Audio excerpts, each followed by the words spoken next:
자, 오늘은 네 번째 시간입니다. 이제부터 이제 일곱 교회에 주시는 말씀들 구체적으로 하나씩 살펴보게 될 텐데요. 오늘은 가장 먼저 에베소 교회 주시는 말씀 묵상하겠습니다. 제가 어제 잠깐 말씀드렸듯이 요한계시록을 저는 하나님 나라의 완성 교향곡이다 이렇게 별명을 붙입니다. 하나님 나라가 완성될 그 아름다운 모습, 그 웅장한 모습을 마치 교향곡처럼 풀어내서 우리에게 들려주고 보여주고 계시는 말씀이다. 그래서 이 교향곡은 심포니는 기본적으로 4악장으로 되어 있는데 그중에 첫 번째 악장이 교회를 향한 계시다. 그래서 지난 시간부터 이 교회를 향한 계시를 시작을 했고요. 이제 구체적으로 아시아의 7교회를 향한 구체적인 말씀들을 이제 하나씩 살펴보게 될 텐데요. 그 말씀을 살펴보기 전에 먼저 이 7이란 숫자에 대해서 좀 생각해 볼 필요가 있어요. 여러분 요한계시록 읽어보신 분들은 다 아시겠습니다만 요한계시록에 온통 7이란 숫자가 그렇게 많아요. 그죠?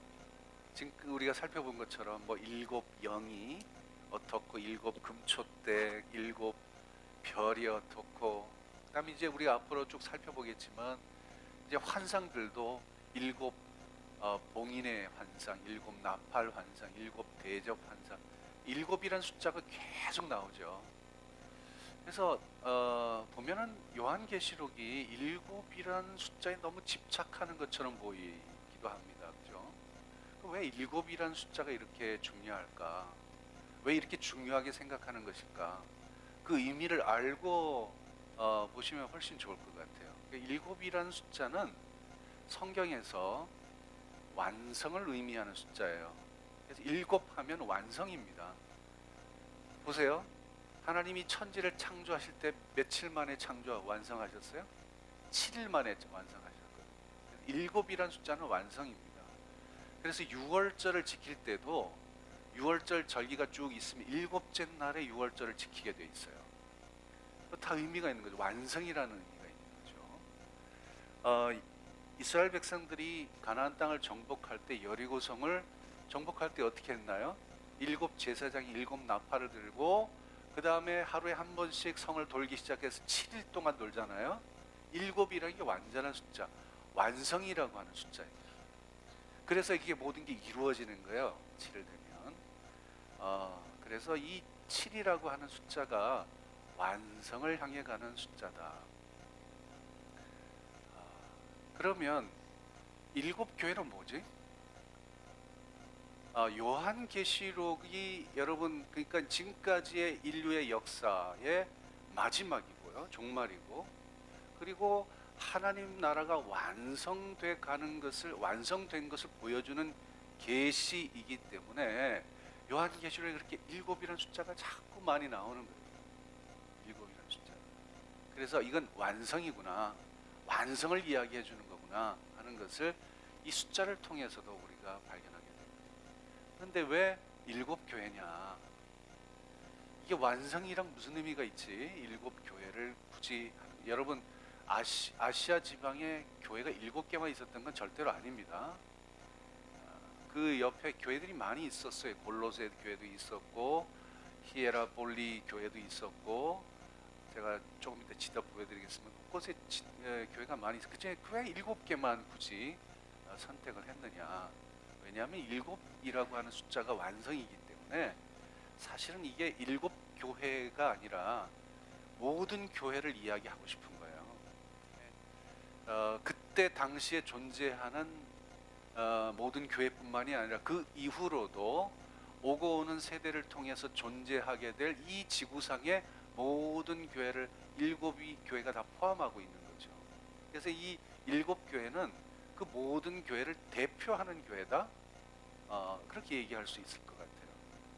그러니까 7이란 이 숫자 속에 7교회라는 이 속에 지금 우리 교회도 포함되어 있는 겁니다. 그래서 7이란 숫자가 그런 완성을 의미하고 있다는 걸 여러분 기억하시고 보면 좋겠어요. 자, 이 일곱이라는 숫자 속에 모든 교회들이 포함되어 있다는 것을 우리가 어떻게 알려하면은 모든 교회에 주시는 말씀을 끝낼 때 반드시 이 말씀으로 끝내요. 같이 읽어볼까요? 시작. 귀 있는 자는 성령이 누구에게 하시는 말씀? 교회들에게 하는 말씀. 자, 에베소 교회에 지금 편지를 쓰고 있는데 에베소 교회, 야 너희들 잘 들어, 이 얘기가 아니라 이 말씀을 해놓고 이 귀 있는 자는 성령이 지금 교회들에게 하시는 말씀. 그러니까 일곱 교회뿐만, 에베소 교회뿐만이 아니라 일곱 교회뿐만이 아니라 오고 오는 모든 세대의 모든 교회에게 지금 성령님이 하시는 말씀이에요. 그러니까 여러분 귀담아 잘 들으셔야 돼요. 여기 보시면 제가 지도를 보여드릴게요. 요한계시록에 나오는 일곱 교회인데 여기가 반모섬이죠.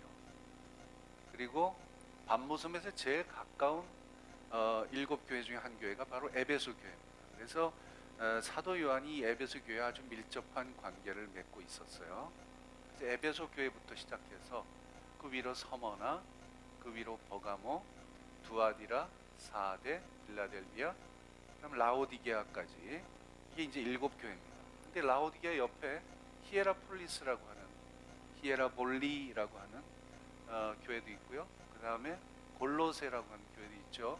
저 위로 가면 드로아라고 하는 곳이 나오죠. 거기도 교회가 있었고요. 그 밑에 아소라고 하는 곳에 교회도 있었어요. 여 밑에 보면 밀레도라고 하는 곳이 나옵니다. 거기도 교회가 있었어요. 그러니까 그런 교회들이 많이 있고 그게 실제로 아시아 지방 안에 있는 교회들인데 왜 굳이 일곱 교회를 했느냐?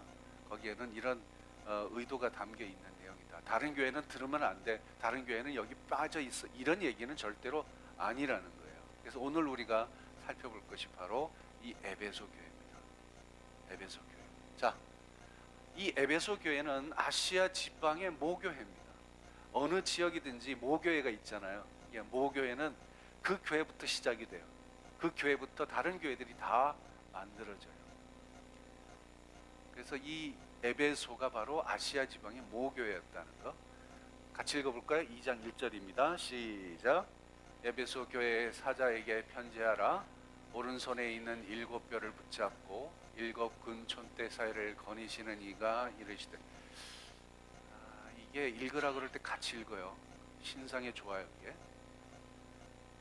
제가 세계 기도일 예배를 드리면서 설교를 하는데 다른 교인들이라 내가 우리 교회 교인들처럼 이렇게 읽으라 그러면 잘 안 따라 읽을 것 같아서 좀 조심스러워가지고, 그래서 다른 건 다 읽지 않게 한 두 개인가 성경을 읽게 만들었는데 우리 교회 주일 예배 드리는 숫자보다 훨씬 목소리 크게 나오더라고. 겨우 100명도 안 되는 사람이 앉아있는데. 그래서 내가 깜짝 놀랐어요. 우리 교회 성도들이 참 안 읽는구나. 난 잘 읽는다고 생각했는데 잘 안 따라하는구나. 여러분 하자 그럴 때 해. 꼭. 하자 그럴 때 좀 하라고. 읽으려고 그러면 좀 읽고, 기도하라 그러면 좀 기도하고, 찬송하라 그러면 좀 찬송하고. 왜 안 해요 그거?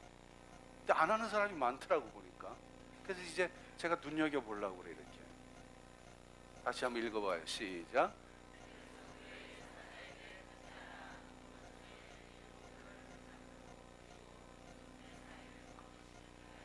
에베소 교회 사자에게 편지. 여러분 지금 이 이제 편지 형식입니다. 제일 처음 일곱 교회 똑같이 나오는 거예요. 에베소 교회 사자에게 편지하라. 그리고 난 다음에 이제 이 편지를 보내시는 분이 누구신가를 또 설명을 하죠.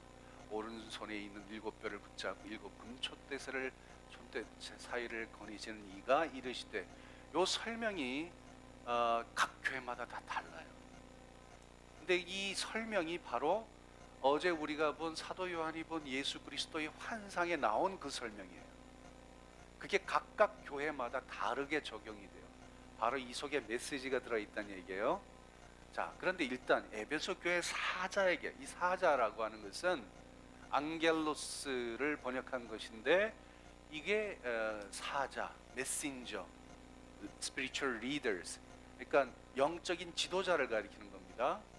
그래서 교회에 그 당시에 교회를 담임하고 있는 목사님, 사자에게 이 편지가 전달되고, 그리고 그 목사님을 통해서 그 교회에 다 읽혀지고 나누어지게 되는 이런 이제 컨셉이죠. 그런데 에베소 교회를 읽어왔던, 그러면 영적인 리더들은 과연 어떤 사람들이 있었을까 궁금해지죠. 에베소 교회가 아시아 지방의 모교회라 그랬어요. 그러니까 아시아 지방에서 최초로 세워진 교회란 얘기죠. 그럼 이 교회가 어떻게 세워졌고 어떻게 만들어졌고 어떻게 역사가 이어졌는가가 궁금해지죠. 에베소 교회를 처음 세운 사람이 누굴까요? 사도 바울이에요. 사도 바울에 의해서 세워진 교회입니다. 그 이야기가 사도행전 18장에 나오는데, 이 내용은 이런 겁니다. 사도 바울이 2차 선교 여행을 떠나요. 2차 선교 여행을 떠나서 본래는 아시아 지방에 오고 싶어 했어요. 아시아에 복음을 전하려고 했는데 성령이 막으셨어요. 그래가지고 할 수 없이 가다 보니까 어디로 가냐면 유럽을 건너가게 되죠. 그래서 빌립보, 데살로니가 이런 쪽으로 돌다가 그 다음에 아테네 거쳐서 고린도까지 가서 이 고린도에서 한 1년 6개월 정도 거주하면서 복음을 전합니다. 그리고 2차 선교 여행을 마무리하고 이제 다시 돌아가야 되겠다. 그리고 고린도에서 배를 타고 온 곳이 어디냐면 에베소에, 일단 에베소에 잠깐 거쳐가는 거죠. 근데 고린도를 떠날 때 고린도에서 만난 아굴라 부부를 데리고 와요. 브리스길라와 아굴라라고 하는 이 부부를 데리고 에베소로 오는 거죠. 물론 바울의 지금 동역자들도 많이 있습니다. 디모데 같은 사람들도 여기 등장하죠. 누가도 아마 있었을 거라고 생각해요. 그런데 그 사람들 이름은 안 나오지만 다 이 옆에 있는 거예요. 그 사람들 데리고 에베소에 와요. 그리고 에베소에다가 그 사람들을 머물게 해요. 그리고 자기는 선교 보고를 하러 안디옥으로 돌아가게 되죠. 그래서 이 에베소에 머물게 만들어 놓습니다. 그리고 난 다음에 3차 선교행을 떠날 때 이 에베소에 올 것을 생각하고 떠나는 거죠. 그래서 다시 돌아서 이제 육로를 통해 가지고 다시 이 에베소로 옵니다. 에베소에 와서 바울이 본격적으로 선교를 시작하는데, 회당에서 석 달 동안 복음을 전했더니 사람들이 좋아하는 사람이 있지만 또 싫어하는 사람 생기겠죠. 그래서 반대하는 사람을 피해가지고 제자들만 데리고 어디로 가냐 하면 두란노 서원에서 매일 만나서 거기에서 말씀을 가르치기 시작합니다. 보니까 하나님 나라에 대해서 강론하기 시작했어요. 여러분, 예수님도 그렇고요, 사도 바울도 그렇고 하나님 나라 빼놓은 메시지가 없는 거예요. 가장 중요한 메시지는 하나님 나라입니다. 요한계시록도 마찬가지잖아요, 그죠? 나라, 바실레이아, 이게 메시지의 핵심이죠. 하여튼 그걸 강론해요.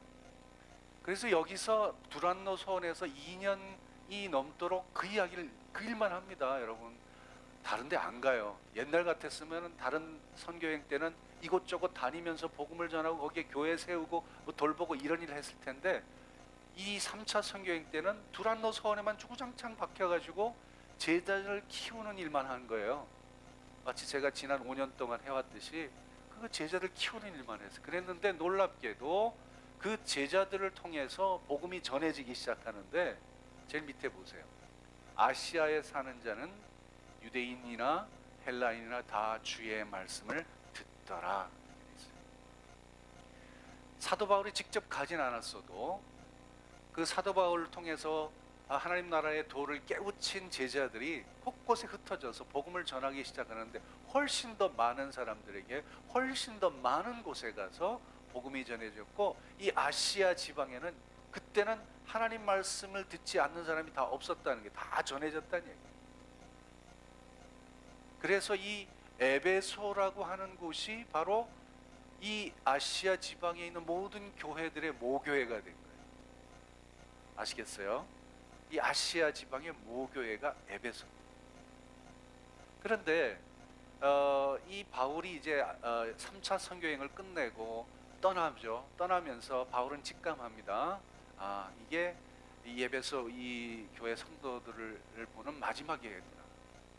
그래서 이제 자기가 이제 그 전에 세워놨던 교회를 한 바퀴 쭉 돌면서 확인을 하고 그 다음에 다시 돌아오는 길에 에베소는 못 들리고 에베소 옆에 있던 밀레도 아까 봤죠? 밀레도라고 하는 항구 도시에서 에베소 교회 장로들을 부릅니다. 그쪽으로. 그래서 거기서 마지막으로 이제 말씀을 나누고 울면서 이제는 마지막이다. 정말 마지막이다. 이걸 직감한 거죠.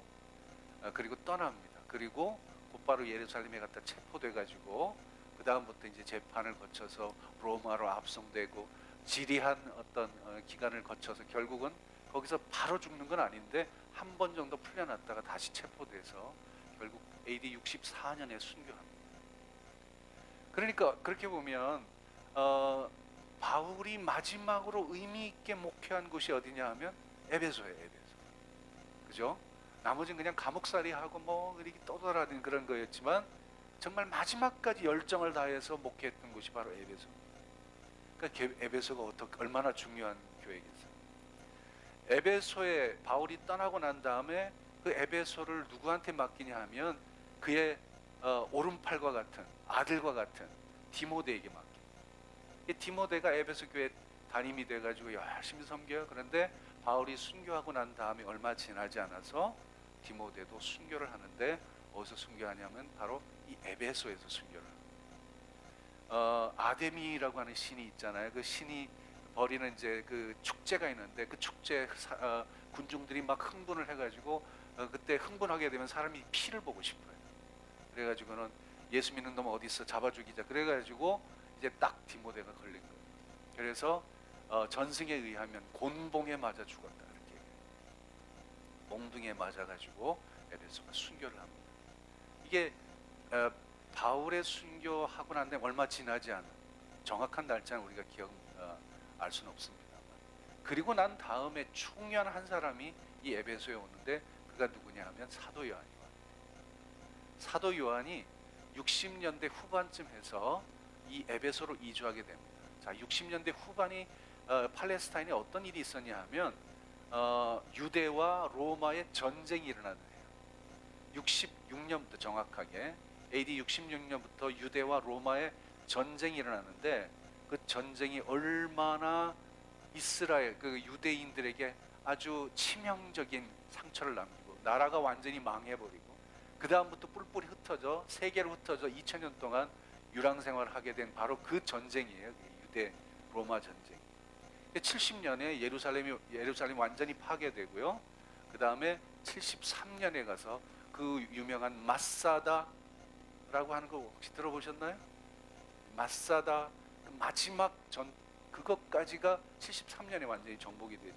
물론 그 사람 스스로 다 자살을 했습니다만은 그래서 전쟁이 끝나버려요. 그런 와중에 사도 요한이 그 전까지는 이 팔레스타인 지역에 머물고 있었는데 사도 요한이 누굴 모시고 있었어요? 누굴 모시고 살았어요? 목사님 제가 그걸 어떻게 알아요? 뭘 그런 걸 물어봐요. 사도 요한이 누굴 모시고 사는지 알아요? 예수님의 어머니 마리아를 모시고 살았어요.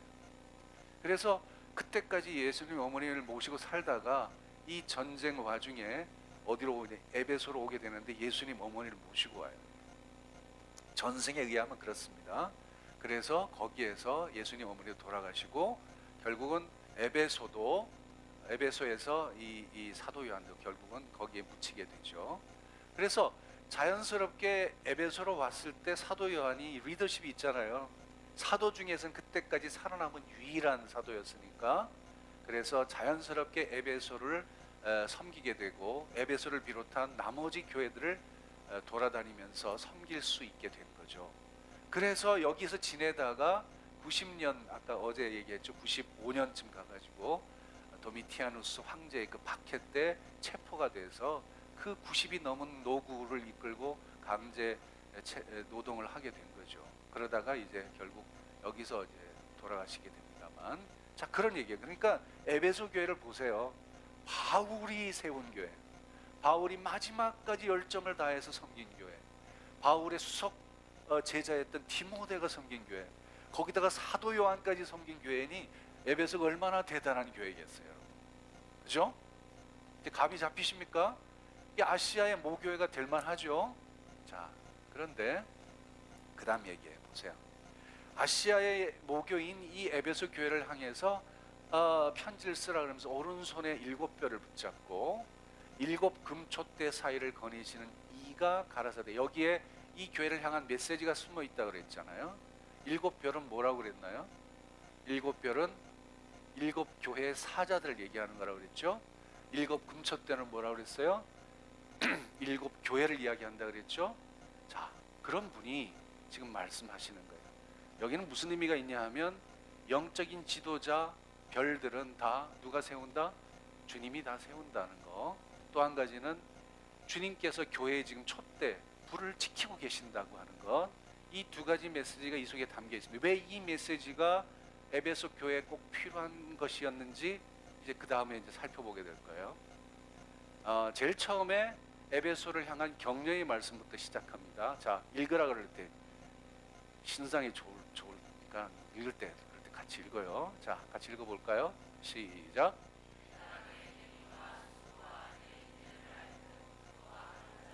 용납하지 아니한 것과 자칭 사도라 하되 아닌 자들을 시험하여 그의 거짓된 것을 내가 드러낸 것과 또 내가 참고 내 이름을 위하여 견디고 게으르지 아니한 것을 아노라. 그렇죠? 내가 아노라, 내가 알고. 그래서 이 헬라어를 읽어보면 오이다라는 말로 시작이 되는데, 오이다라는 말이 바로 I know, 내가 안다 그런 얘기예요. 그래서 영어로도 보면 I know 이렇게 시작하죠. 내가 안다.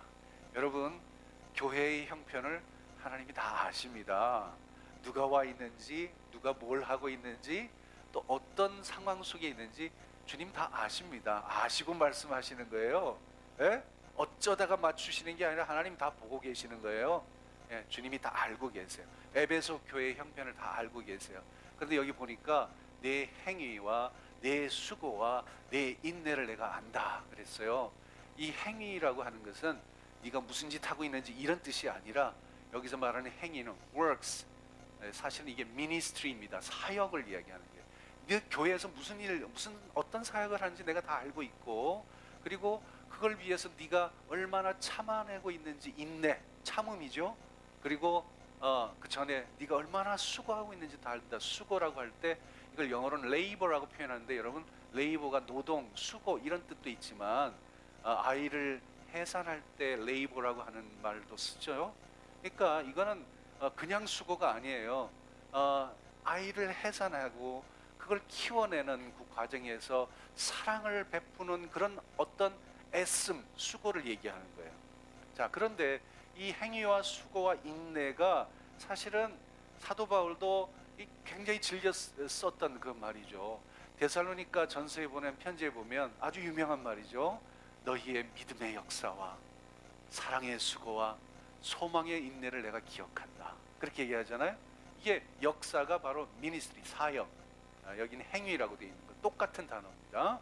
그 다음에 수고, 인내인데 이 세 가지를 바울이 얘기하면서 데살로니가 교회를 얼마나 칭찬하고 있는지 몰라요.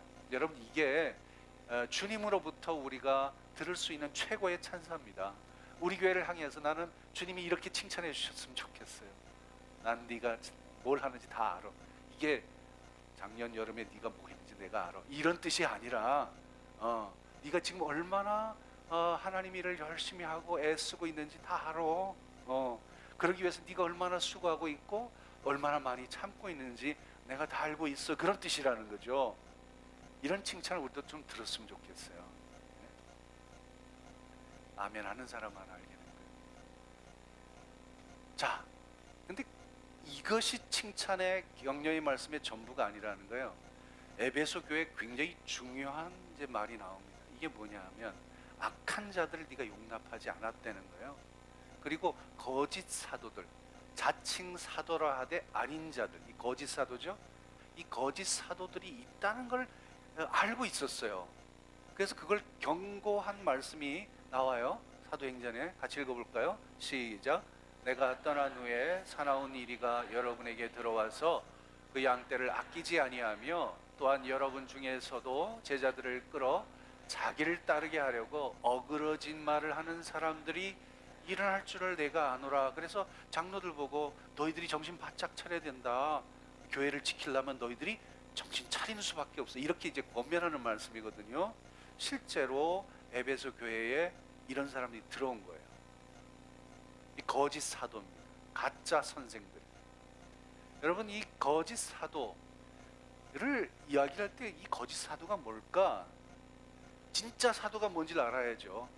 진짜 사도는 뭐 하는 사람이에요? 복음을 전하기 위해서 주님으로부터 보냄을 받은 사람이에요. 복음을 전하기 위해서 보냄을 받은 사람. 사자가 보낼 사자 아닙니까? 그러니까 보냄을 받은 사람들이 사도예요. 12제자만 사도가 되는 건 아니죠. 사실은 보냄을 받은, 복음을 전하기에 보냄을 받은 사람은 누구나 다 사도입니다. 그런데 그럼 가짜 사도는 어떤 사도예요? 사도는 사도인데 가짜야. 이게 무슨 얘기예요? 거짓 사도, false apostle. 이게 뭐냐 하면 사도로서 마땅히 해야 될 일은 안 하고 엉뚱한 일 하는 사람이에요. 사도가 뭘 해야 된다고요? 복음을 전하는 거예요. 복음 전하지 않고 뭘 해요, 이 사람이? 참 희한한 거예요. 가짜가 자기 스스로가 가짜라는 걸 드러내. 그런데 그 사람도 옆에 있는 사람은 잘 몰라. 이게 참 이상한 일이에요. 근데 여러분, 가짜가 자기가 가짜라는 걸 어떻게 드러내는지 아세요? 어떻게 드러내냐 하면 진짜 사도를 깎아내려죠. 복음을 전해야 되는데 복음은 전하지 않고 진짜 사도를 자꾸 깎아내. 폄하하고 깎아내리고 뒤에서 욕하고 뭐 그러면서 그러는 거예요. 요게 자기가 스스로 가짜라는 걸 드러내는 거예요. 여러분 보세요. 이단들 보세요. 이단 하는 짓거리들 보세요. 이단은 교회 안 다니는 사람 안 찾아다닙니다. 누굴 찾아다녀? 에? 교회 다니는 사람 찾아다녀. 신천지가 교회 들어와가지고 누구 욕해? 담임 목사 욕해요. 여러분 주변에 잘 살펴보세요. 담임 목사 욕하는 사람들은 일단 의심하고 봐야 돼. 에? 진짜 사도를 폄하하는 것을 업으로 삼는 사람들이 가짜 사도들이에요. 그게 이단들이 하는 짓거리예요. 그게. 근데 참 이상한 거, 그걸 속아 넘어가는 사람들이 있다는 게 이상한 거 아니에요? 고린도 교회도 아주 심각하게 이 문제로 몸살을 앓았습니다. 고린도 후서에 보게 되면 그런 사람이 거짓 사도래, 속이는 일꾼이래. 그러면서 이 사람들이 스스로는 의의 일꾼으로 가장해. 나는 옳고 내가 하는 말은 다 옳고. 그렇지만 결국 하는 게 뭐예요? 사도들을 자꾸 깎아내려요. 특히 바울을 갖다 집중적으로 공격해. 바울이 얼마나 못된 놈인지, 얼마나 이중적인 인격을 가진 사람인지 뭐 이거 욕을 계속해야 돼. 이 가짜를 스스로, 자기가 스스로 가짜라는 걸 드러내는 거예요. 그런데 고린도 교회 사람은 거기 휘둘렸어요. 속아 넘어갔어요. 그런데 에베소 교회는 그러지 않았다는 거예요. 그런 사람들이 들어오긴 왔어도 주의 이름을 위해서 거짓 사도를 시험해서 그들이 가짜라는 거, 오히려 그들이 거짓말쟁이라는 걸, liars라는 걸 아예 드러내버렸다는 거예요. 여러분, 에베소 교회가 대단한 교회 아닙니까? 우리 교회도 가짜를 가짜로 드러낼 수 있게 되기를 축복합니다. 네? 괜히 속지 말고, 속아 넘어가지 말고. 그런데 이걸로 끝나버리면 참 좋은데 그 다음에 걱정의 말씀이 이어져요. 이 걱정의 말씀이 있다는 얘기는 뭔가 에베소 교회에도 문제가 있다는 얘기죠. 잘하는 것만 있는 건 아니라는 얘기죠. 그게 뭘까? 같이 읽어봐요. 시작.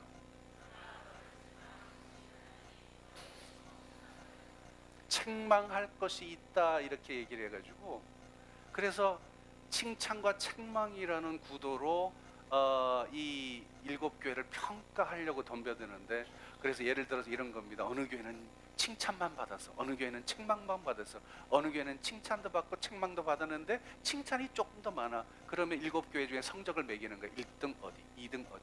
여러분 이런 생각 가지면 절대로 안 됩니다. 제발 좀 그러지 마세요. 여러분 아이들을 그냥 아이들 있는 대로 봐야지. 꼭 등수를 매겨가지고 너 오늘 이번에 수학 시험 몇 점 받았니? 98점 받았니? 그러면 너 100점 받은 사람 있니 없니? 이게 따져가지고 네가 몇 등이냐? 이거 얘기하는 거, 이게 얼마나 어리석은 짓이에요. 그 아이를 있는 그대로 봐줘야지. 이것도 마찬가지. 그래서 제가 이 책망이라는 말부터 좀 바꿔야 되겠다. 헬라어를 읽어보니까 이렇더라고요. 에코 카타 수입니다. 에코라는 말이 I have, 나는 가지고 있다, 이런 뜻이고요. 카타는 against, 뭐에 반대한다는 그런 뜻이에요. 수는 you, 너에 대해서 내가 반대하는 게 있다. 그래서 영어로 표현하면 I have this, something이 있는데 against you, 너에 대해서 조금 내가 싫어하고 내가 반대하는 게 있어, 그런 얘기지. 책망이라고 그래야지 막 심판하고 막 그냥 이건 막 때려 죽일 놈이, 이렇게 말씀하시는 게 절대로 아니다. 오케이? 제가 이 말씀을 특별히 강조해 드린 이유가 있어요. 제가 조금 이따 설명드릴게요. 에코 카타수, 이거는 내가 너에 대해서는 지금 칭찬할 점이 많이 있고 격려할 점이 많이 있지만 이건 내가 싫어, 너 이거 안 했으면 좋겠어, 내가 너한테 반대하는 게 있어, 이런 얘기죠. 반대가 뭐냐? 여러분, 주님이 지금 책망하는 게 아니라 걱정하시는 거예요. 책망과 걱정의 차이를 여러분 이해하셔야 됩니다. 예수님이 지금 이 말씀하실 때, 주님이 이 말씀하실 때 에베소 교회를 향해서 어떤 표정으로 말씀하실까? 빨리 그 표정 지어봐요. 이 고장로님이 그 표정 짓고 있네요 지금. 이게 무서운 표정으로 막 그렇게 말씀하신다고 생각하시면 안 돼요. 우리 주님은 교회를 향해서 그렇게 보고 계시잖아요. 여러분, 베드로가 3번 부인한다고 예수님 다 예고했잖아요. 그런데 실제로 예고한 대로 베드로가 부인했잖아요. 그런데 그 순간에 예수님이 베드로하고 시선이 딱 마주쳤네. 그런데 그때 예수님의 시선이 어떤 것이었을까요? 너 앞으로 넘어질 텐데, 넘어지고 난 다음에 다시 돌이키고 난 다음에 너 해야 될 일은 형제를 일으켜 세우는 거예요. 굳게 하는 거예요. 다 알고 계신 거예요. 베드로가 배신할 걸 다 알고 계세요. 근데 그 다음도 알고 계신 거예요. 다시 일어나. 내가 그렇게 해서 얘기하지 않았니? 그렇게 보고 계시는 거예요 지금. 여러분, 교회를 향해서 보고 계시는 예수님의 시선이 이런 겁니다. 에? 책망하고 심판하고 저주하는 그런 눈초리가 절대로 아니에요. 주님은 비난의 눈이 아니라 사랑의 눈으로 교회를 보고 계시는 거예요. 그러니까 부족한 점이 있죠. 교회가 어떻게 완벽한가요? 잘못하는 일도 있죠. 그런데 그거 비난하는 것으로 말씀하시는 게, 그건 좀 고쳤으면 좋겠다, 바꿨으면 좋겠다, 그렇게 말씀하시는, 걱정하면서 하시는 말씀입니다. 걱정의 말씀이 뭐예요? 사랑의 부재예요. 에베소가 놀라운 일들을 많이 했어요. 사역도 많이 하고 아시아 교회 모교회로서 역할을 잘했고 지금까지 아주 잘 세워져 왔는데, 그래서 거짓 사도들 다 드러내고 흔들리지 않게 믿음을 지켜왔는데 제일 중요한 걸 놓쳐버렸어요. 처음 사랑을 버렸다는 거예요. 이걸 영어로는 이렇게 번역이 되어 있더라고요. ESV English Standard Bible 보면 이렇게 되어 있어요. 버전 You have abandoned the love you had at first. 처음에 네가 가지고 있던 그 사랑을 abandon, 포기해버렸다. 사랑을 포기했다는 거예요. 여러분, 이 사랑을 자꾸 first love, 첫사랑이라고 자꾸 풀어버리니까 이상해져 버려요. 여러분, 이게 하나님과의 첫사랑의 그 연애 감정으로 이걸 풀려고 하면 안 됩니다. 목사님들 보니까 다 그런 식으로 풀더라고. 그거 아니에요. 연애 감정이 아니라 이 사랑이라고 하는 것은 그리스도인의 유일한 동기이고 목적이고 삶의 방식을 이야기하는 거예요. 사랑이 방식이어야 된다. 교회는 처음부터 끝까지 사랑으로 돼 있어요. 하나님이 이 세상을 사랑하셔서 오셨기 때문에 우리가 하나님 사랑하게 된 거 아니에요? 예수님께서 우리를 사랑하여 십자가에 달려 돌아가셨기 때문에 우리가 예수님을 믿게 된 거 아니에요? 그리고 예수님이 서로 사랑하라고 말씀하셨기 때문에 우리 서로 사랑하는 거 아닙니까? 사랑은 그리스도인의 처음이자 마지막이에요. 그리스도인의 생존 양식이에요. 우리가 살아가는 삶의 모든 것들이 다 사랑이어야 돼요. 교회도 마찬가지예요. 처음부터 끝까지 사랑입니다. 사랑하기 때문에 교회의 믿음의 공동체가 점점 커지는 거예요. 교회가 커지면 사랑으로 우리가 일을 하게 되는 거죠. 사랑으로 복음을 전하죠. 사랑으로 섬기죠. 사랑 빼놓으면 시체인 거예요. 근데 어쩌다가 에베소 교회는 왜 이 사랑을 포기하게 됐을까? 이 가장 중요한 보물 같은 이 생존의 양식을 왜 포기하게 됐을까? 그럼 그 이유가 뭘 것 같아요? 그 이유가 바로 앞에 칭찬한 말씀, 격려한 말씀 속에 다 나와 있어요. 뭐 했어요? 조금 전에 가짜 거짓 사도들을 드러내는 싸움을 했잖아요. 그러다가 사랑을 잃어버린 거예요. 거짓 사도와 치열하게 싸우느라고 교회가 존재하는 진정한 삶의 방식이니 사랑을 잃어버린 거예요. 여러분, 싸우다 보면 어떻게 되죠? 싸우다 보면 싸움쟁이가 되죠. 처음부터 싸움 잘하는 사람 어디 있어요?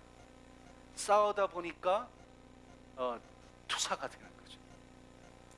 교회도 물론 이 거짓 사도를 배격하고 발 못 붙이게 하는 일은 반드시 해야 될 일이긴 합니다만, 그러나 그 싸움 때문에 사랑을 잃어버리면 안 되잖아요. 근데 사랑을 잃어버린 거예요. 싸우다가 사랑을 잃어버려요. 여러분, 교회마다 그런 사람들이 얼마나 많이 있는지 아세요? 뭔가 불의한 일과 싸우다가, 잘못된 일과 싸우다가 사랑을 잃어버려요. 사랑을 잃어버려요. 그래서 맨날 얼굴에는 투사가 돼 있어요. 그냥 아주 거친 표정과 거친 말만 남아 있어요. 싸우려고 준비가 돼 있는 거예요. 그러니까 교회에 새로운 사람이 들어왔어요. 이 사람이 좀 열심을 내서 뭘 해요. 그런데 이 사람은 일단 의심하고 보는 거예요. 이게 이단 아니야? 사랑이 없어진 거예요. 물론 이단을 우리가 잘 분별해 내야 되겠죠. 근데 모든 사람 의심하면서 그렇게 쌀쌀하게 대하는 것이 과연 교회의 존재 양식이냐 이 말이에요. 그거 아니잖아요. 에베소 교회는 그렇게 돼버렸다는 거예요. 그래서 주님이 권면하십니다. 이 에베소 교회를 향한 권면의 말씀 세 가지 같이 읽어볼까요? 시작. 그러므로 어디서 떨어졌는지를 생각하고 회개하여 처음 행위를, 세 가지 동사로 나와 있어요. 생각하라, 회개하라, 그리고 처음 행위를 가져라. 생각하라는 말은 사실은 헬라어로는 무네모뉴라는 단어인데, 이건 생각할, think가 아니라 remember, 기억하라는 그런 뜻입니다. 뭘 기억하라는 거죠? 네가 어디에 있었는지. Remember the height from where you have fallen. 저 높은 곳에 있었는데 거기서부터 떨어진 거예요. 그 높은 곳에 있었던 그걸 remember, 기억하라는 얘기예요. 자, 여러분, 싸우다가 보니까, 의를 위해서 싸우다 보니까, 거짓과 싸우다 보니까 사랑을 잃어버렸어요. 사랑하던 그때가 여기에 있었는데 사랑을 잃어버리고 나니까 이 바닥에 떨어져 버렸네. 네가 본래 있던 자리는 여기 아니야. 저기야, 저기. 그걸 기억해야 돼. 이 말이에요. 교회가 있어야 될 자리는 사랑 없는 밑바닥 아니에요. 아주 뭐 그럴듯하고 뭐 옳은 건 옳고 뭐 그런 건 그러고 뭐 가짜를 드러내고 뭐 이거 해야 되는 일이긴 하지만, 그렇다고 해서 사랑이 잃어버린 밑바닥에 와 있으면 안 된단 말이에요. 그 교회가 있어야 될 자리 아니에요. 교회가 있어야 될 자리는 그럼에도 불구하고 덮어주고 사랑하고 세워가고 격려해가는 그 높은 자리. 이거 놓쳐버리면 교회가 아니잖아요. 응? 여러분, 성도가 아니잖아요. 목사가 아니고 장로가 아니고 권사가 아니잖아요. 이거 놓쳐버리면. 근데 많은 사람 이거 놓쳐버리고 밑바닥에서 놀고 있다고, 진흙탕 싸움을 하고 있다고. 이게 뭐냐 이 말이지. 그러니까 기억하라고. 뭘 기억해? 네가 본래 있던 자리는 여기가 아니야. 네가 있던 본래 자리를 기억해, 이겁니다. 두 번째는 회개하라는 거예요. 이 회개하라는 메타노이아도 사실은 어떤 뜻인가 하면 뉘우쳐라 그런 뜻이 아니라 change your mind, 네 생각을 좀 바꿔야 돼. 그리고 change your purpose, 이게 더 중요한 얘기입니다. 네 목적을 바꿔야 되는 거야. 신앙생활하는 목적이 뭐냐? 여러분, 그리스도인들의 목적이 뭐예요? 다른 사람하고 싸워서 이기는 게 목적인가요? 교회의 존재의 목적이 뭐예요? 다른 교회와 싸워서 우리 교회가 1등하는 게 목적이에요? 아니잖아요. 그리스도인의 목적은 그 사람을 사랑하는 거거든요. 그 사람이 원수일지라도, 그 사람이 가짜 사도일지라도. 그래서 그 사람도 구원받아야 될 사람이잖아요. 그래서 그 사람을 어떻게든 바로 잡으려고 하는 이유가 뭐예요? 사랑해서 세우려고 바로 잡는 거 아닙니까? 그런데 바로 잡긴 했는데 그 사람을 내쳐버렸어요. 그 사람을 죽인 원수로 만들어버렸어요. 이거는 사랑이 잃어버린 거죠. 그러니 목적을 바꿔야 되는 거예요. 이게 회개예요. 마지막 세 번째는 가지라래. 이 포이에오 동사는 여러분 나라를 삼으신 할 때 삼으시다고 하는 표현이 바로 포이에오 동사고, 그때 제가 뭐라고 설명드렸어요? 이건 make와 construct, 만들어가다, 세워가다 이런 뜻이라고 말씀드렸죠. 여기에서는 가지라라고 표현해놨는데, 가지라는 것보다는 do, 뭘 하라, do the things you did at first. 너희들이 처음 했던 일, 그 일을 하라는 거예요. 그 일은 뭐예요? 사람들을 세워가는 거죠. 사랑으로 격려해가는 거죠. 그래서 나라를 일으켜가는 거잖아요. 그거 네가 해왔던 일인데 그 일을 하라는 거죠. 그런데 그 일을 놓쳐버리고 있어요. 우리가 다 부족한 존재들이고 다 연약한 존재들인데 우리를 다 그렇게 세워가시려고 주님이 우리를 부르셨고 택하셨고, 그래서 서로 사랑하라고 말씀하시는데 그거 놓쳐버렸어요. 근데 여러분 잘 보세요. 첫사랑을 기억해라. Feel your first love feeling. 네가 첫사랑의 그 감정을 갖다가 느껴라, 이렇게 말씀 안 하세요. Do the things you did at first. 네가 했던 일, 처음 했던 일, 그 일 하라는 거예요. 감정적인 차원에서 이걸 자꾸 접근하면 안 돼요. 이걸 어떻게 사느냐의 문제지 감정의 문제가 아니에요. 사랑이 뭡니까? 감정의 문제가 아니. 여러분 사랑을 자꾸 감정적으로 접근하기 때문에 진짜 사랑을 못해요. 그리스도인의 사랑은 감정이 아니에요. 삶의 태도를 이야기하는 거예요. 그 사람이 나에게 어떻게 대하든 상관없이 내가 그 사람을 대하는 태도가 사랑이에요. 무슨 말씀인지 아시겠어요? 굉장히 중요한 얘기입니다. 왜 교인들 사이에 원수가 돼요? 같이 예수 믿자고 한 사람들이 왜 원수가 돼요? 그 사람들이 나에 대한 태도에 따라서 내 반응이 달라지니까 원수가 되는 거예요. 우린 그렇게 부름을 받은 사람들 아니에요. 우린 사랑하라고 부름을 받았지. 원수조차도 사랑의 대상입니다. 상대에 따라 태도가 달라지면 안 되는 거죠. 그게 우리 그리스도인이 다른 거 아닌가요? 자, 이 말씀에 따라 바꿔야 되는데 바꾸지 않으면 어떻게 되죠? 촛대가 옮겨진대. 아주 무서운 말씀인데 정말 이게 무서운 말씀인지 한번 보자고요. 같이 읽어볼까요? 시작. 내가 네게 가서 내 촛대를 그 자리에서 옮기리라. 이 아까 책망이라고 번역을 해놓은 바람에 촛대를 옮긴다고 하니까 이게 두렵고 벌벌 떨고 이게 심판이구나 이렇게 되는데, 여러분 이 책망이 아니라 걱정의 말씀이라고 본다면 이 또한 걱정의 말씀이라는 사실을 알게 될 거예요. 자, 근데 촛대를 그 자리에서 옮긴다는 게 무슨 뜻이냐? 이걸 영어 번역은 되게 remove라는 단어를 쓰고 있더라고요. remove는 그냥 move 하면은 그냥 옮기는 거죠. move는 옮기는 거예요. remove는 제거해 버린다는 뜻이에요. 촛대를 제거한다는 게 뭘까? 이게 촛대 자체를 없애버린다는 뜻이 아니라 촛대가 가지고 있는 생명력이 없어진다는 얘기예요. 불이 꺼져버린다는 얘기예요. 다시 말하면 무슨 말씀인지 아시겠어요? 교회라고 하는 이 틀, 형식은 없어지지 않습니다. 그런데 교회가 죽은 교회가 되는 거죠. 진짜 있어야 될 생명이 없는 거죠. 그걸 얘기하는 거예요. 그래서 이건 심판의 협박이 아니라 잃어버린 상실에 대한 걱정의 말씀이에요. 무슨 얘기냐? 내가 너희 교회를 심판할 거야. 에베소 교회를 내가 안 그러면 내가 심판해 볼 거야. 이렇게 협박하는 말씀이 절대로 아니에요. 그렇게 생각하시면 안 돼요. 하나님은 우리 교회를 그렇게 그런 눈으로 보지 않으세요. 교회를 아름답기 때문에 사랑하시는 것이 아니라 아름답게 만들어서 사랑하시는 분 아닙니까? 네? 협박한다고 되나요? 이게 협박이 아니라 니들이 정말 중요한 걸 잃어버릴까 봐 그걸 걱정하시는 말씀이에요. 그게 뭐죠? 뭘 잃어버려요?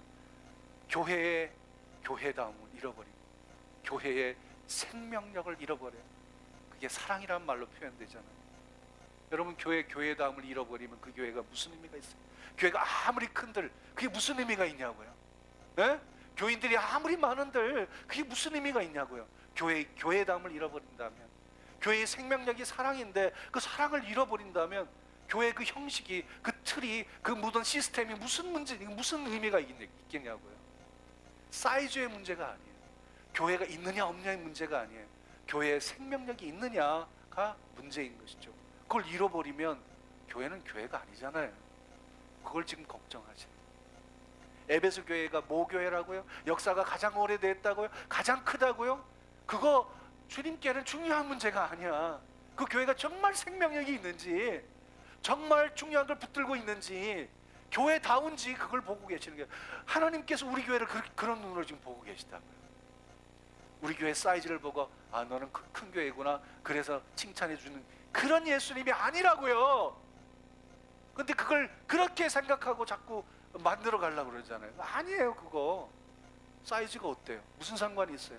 교회가 교회다우면 되는 거지. 우리 교회의 목표가 뭡니까? 우리 교회 비전이 뭔가요? 교회다운 교회 만들자는 거 아니에요. 아무도 감동을 안 해요. 나 혼자만 이렇게 그냥 애가 타게 그냥.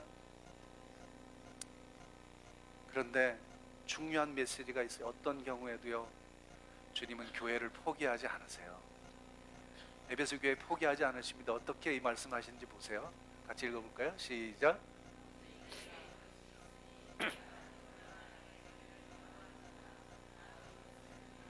이 니골라 당이 어떤 것인지에 대해서는 버가모 교회를 이야기할 때 좀 자세히 풀어 설명해 드릴게요. 왜냐하면 여기서 다룰 이야기는 아닙니다. 그런데 중요한 것은 에베소 교회는 니골라 당을 미워했다는 거예요. 니골라 당이 그러면 가짜 사도, 거짓 사도와 무슨 관계가 있을까? 전혀 상관이 없습니다.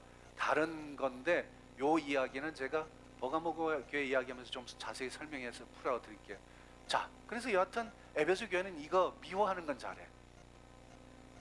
가짜 사도 미워하고 니골라 당 미워하고 아닌 건 아닌 거지 뭐. 그거 잘하는 거죠, 그죠? 잘하는 거예요. 아닌 건 아닌 거예요. 그거 타협하면 안 돼요. 그거 발 붙이게 만들면 안 돼요. 아닌 건 아닌 거예요. 그러나 여러분 중요한 거는 이게 니골라 당을 미워한 거지 사람을 미워해서는 안 된다. 에? 니골라 당이라고 하는 사람들이 일종의 도덕 폐기론자들입니다. 그러니까 믿음만 있으면 되지 행위는 아무 상관없어 이렇게 주장하는 사람들이에요. 그런데 그들의 행위는 미워해도, 그들의 믿음은 미워해도, 그들의 생각하는 사고방식은 미워해도 그들을 잃어버리면 안 되죠. 사랑을 잃어버리면 안 되죠. 그들을 미워하면 안 되죠. 그 얘기입니다. 자, 그리고 제일 마지막에 이기는 자에 대한 말씀으로 끝이 납니다. 모든 이제 편지가 이렇게 나타나요. 제일 처음에는 어떻게 시작했죠? 사자에게 편지하노니 그러면서 예수님이 어떤 분인지 설명하고 쭉 격려하시는 말씀도 하고 때로는 걱정하시는 말씀도 하고 또 권면의 말씀도 하고 그러다가 제일 마지막 결론은 이기는 자 이렇게 마치게 되어 있어요. 자, 이기는 자 같이 읽어볼까요? 시작. 하시는 말씀을 들을지어다. 이기는 그에게는 내가 하나님의 낙원에 있는 생명나무의 열매를 주어 먹게 하리라. 생명나무의 열매는 여러분 에덴 동산 가운데 있던 생명나무 기억나시나요? 그래서 거기서 쫓겨나가지고 생명나무에 접근을 못하게 됐죠. 근데 마지막 때에는 이 생명나무의 열매를 주시겠다는 거 아니에요? 그러니까 결국 하나님 나라의 완성은 처음에 하나님이 만들어 놓으셨던 그것이 회복되는 거예요. 그걸 지금 얘기하는 것이고요. 이기는 그에게는 이게 주겠다는 거죠. 근데 이긴다고 하는 것이 도대체 뭐냐? 이기는 것은 두 가지 의미가 있습니다. 외부적인 어떤 어려움을 이기는 것이고 내부적인 어려움을 또 이겨내는 것이에요. 외부적으로는 이게 환난이 오죠. 핍박이 오죠. 박해가 오죠. 그걸 이겨내야 돼요. 뭘로 이겨? 참음으로 이기는 거예요. 내부적으로 문제가 생길 수 있잖아요. 그죠? 공동체적으로 문제가 생길 수 있죠. 그건 어떻게 이겨야 돼요? 사랑으로 이기는 거예요. 저는 이 용어를 쓰고 이 말을 정리하면서 하나님께 저에게 가장 강하게 부딪혀오는 것을 내가 느꼈어요. 여러분 이게 이기는 자입니다. 외부적인 환난은 잘 이겨냈는데 이 사랑을 놓쳐버리면 안 돼요. 그럼 진 거예요. 그건.